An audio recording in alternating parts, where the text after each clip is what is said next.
الحمد لله وكفى وسلام على عباده الذين اصطفى أما بعد قد أفلح من تزكى وذكر اسم ربه فصلى بل تؤثرون الحياة الدنيا والآخرة خير وأبقى۔ اللہ رب العزت کا بہت بڑا احسان ہے، اس کا کرم ہے کہ اللہ تعالیٰ نے اپنے فضل و کرم سے ہمارے روزے پورے کیے اور عید جیسا عظیم خوشی کا تہوار اللہ تعالیٰ نے عطا فرمایا۔ عید کا دن جو ہے وہ انعام کا دن ہے۔ عید کا دن اسلام کے اندر ایک خوشی کا دن ہے۔ حضور اکرم صلی اللہ علیہ وسلم اور صحابہ کرام جب مکہ سے ہجرت فرما کے مدینہ شریف تشریف لے گئے تو صحابہ نے دیکھا کہ مدینہ کے رہنے والے لوگ دو تیوہار مناتے ہیں، ایک کا نام ہے نیروز اور ایک کا نام تھا مہرجان۔ یہ دو ان کے فیسٹیول تھے مدینہ کے اندر رہنے والے لوگوں کے۔ صحابہ نے حضور اکرم صلی اللہ علیہ وسلم سے دریافت فرمایا کہ اللہ کے رسول علیہ الصلاۃ والسلام، کیا ہم ان کے تہواروں میں شامل ہو سکتے ہیں؟ کیا ہم ان فیسٹیولز میں انجوائے کر سکتے ہیں؟ حضور اکرم صلی اللہ علیہ وسلم نے فرمایا کہ اللہ نے تم کو اس کے بدلے دو تہوار دیے ہیں، ایک ہے عید الفطر اور ایک ہے عید الاضحیٰ۔ اسلام کے یہ دو فیسٹیول ہیں، یہ دو عیدیں ہیں، تیسری کوئی عید نہیں۔ دنیا کے اندر جتنے مذاہب ہیں ان تمام کے جو تیوہار ہیں، جو فیسٹیول ہیں، وہ کسی نہ کسی کی جنم دن پر یا کسی واقعے پر، کسی مشہور شخصیت کے مناسبت سے وابستہ ہے۔ لیکن ہمارے اسلام کے یہ جو تہوار ہے وہ کسی شخصیت سے وابستہ نہیں ہے، کیونکہ اسلام کے اندر شخصیت پرستی نہیں ہے۔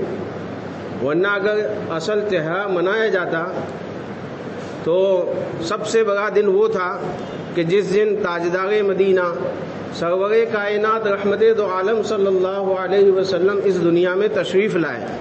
آپ کی جو پیدائش کا دن تھا 12 ربیع الاول، وہ سب سے عظیم دن تھا، اس دن عید منانی چاہیے۔ لیکن اس دن رسول پاک صلی اللہ علیہ وسلم نے حکم نہیں فرمایا۔ دوسرا عظیم دن تھا جس دن آپ کو نبوت ملی۔ پھر ایک عظیم اور دن تھا کہ فتح مکہ جب ہوا۔ اسلام کے اندر ایسے عظیم دن بہت سارے آئے ہیں، لیکن عید کا پس منظر ہم دیکھیں، عید کا بیک گراؤنڈ دیکھیں کہ کس فلسفے کے تحت ہم کو عید عطا کی گئی۔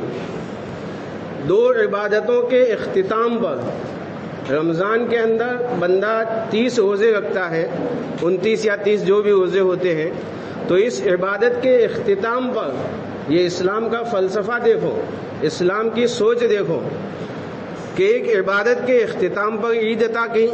اور عید الاضحیٰ جو ہے وہ حج جیسے عظیم عبادت جو انٹرنیشنل لیول پر عبادت کی جاتی ہے اور انٹرنیشنل لیول پر تمام مسلمانوں کا اجتماع ہوتا ہے، اس وقت جو ہے عید الاضحیٰ عطا کی۔ اللہ کا شکر ادا کرنا چاہیے، اللہ نے ہم کو اسلام جیسا عظیم دین عطا فرمایا اور بچپن سے جو ہے پیدائشی طور پر اللہ تعالیٰ نے ہم کو مسلمان بنایا۔ آج دنیا کے اندر جتنے اسلام کے خلاف بکواس کی جاتی ہے اس کی اصل وجہ حسد ہے۔ یہ آپ لکھ لو، قرآن شریف میں اللہ تعالیٰ نے فرمایا ہے کہ یہ کفار لوگ، یہ یہودی ایجنسیاں، ود کثیر من اہل الکتاب لو یردونکم من بعد ایمانکم کفارا حسدا من عند انفسکم۔ قرآن نے ان کی پول کھولی ہے کہ ان کے دلوں کے اندر حسد ہے یہ لوگ یہ بات کو دیکھ نہیں سکتے کہ اسلام کے اندر کتنا اچھا نکاح کا نظام ہے، اسلام کے اندر کتنا اچھا موت اور میت کا نظام ہے، اسلام کے اندر کتنے اچھے فیسٹیول ہیں کہ عید الاضحیٰ ہے اور عید الفطر ہے، اسلام کے اندر پردے کا جو نظام عورت کو دیا گیا ہے، پوری عورت کو کور کیا جاتا ہے، اسلام کا جو لباس ہے، یہ سب دیکھ کر وہ جلتے ہیں اور اس جلن کی بنیاد پر پھر وہ اپنے اندر کی گندگی باہر نکالتے ہیں۔ اس لیے اللہ کا احسان ماننا چاہیے کہ اللہ تعالیٰ نے ہم کو جو ہے اسلام جیسی عظیم الشان دولت سے نوازا ہے۔ عید الفطر کی نماز پڑھنی ہے، دوگانہ یعنی 2 رکعت نماز پڑھنی ہے۔ یہ نماز بالکل عام طریقے سے جو ہم پڑھتے ہیں اسی طریقے سے ہے، صرف اتنا ہے کہ اس میں 6 زائد تکبیریں ہیں۔ جب امام صاحب کہیں گے سب سے پہلے رکعت میں تکبیر تحریمہ، یعنی پہلے ہم جو کہتے ہیں اللہ اکبر، اس کو تکبیر تحریمہ کہتے ہیں، جس سے ہم نماز کی رکعت باندھتے ہیں۔ یہ نماز کے اندر فرض ہے۔ تو تکبیر تحریمہ کہہ کر فوراً امام صاحب جیسے ہی اللہ اکبر کہہ کر ہاتھ باندھیں گے، بالکل ایسے ہی ہاتھ باندھ تمام مقتدی ہاتھ باندھ لیں گے، پھر ثنا پڑھی جائے گی، سبحانک اللہم وبحمدک وتبارک اسمک وتعالی جدک ولا الہ غیرک۔ بعض حضرات جو ہے وہ ثنا کو ساتھ میں پڑھتے ہیں، ثنا سبحانک اللہم اس طرح پڑھتے ہیں، حالانکہ ثنا کا مطلب ہوتا ہے وکھائیں کرنا۔ تو یہ تو اس کا نام ہے، جو وہ کلمہ ہے اللہ کی تعریف کے جو کلمات ہیں اس کا نام ہے ثنا۔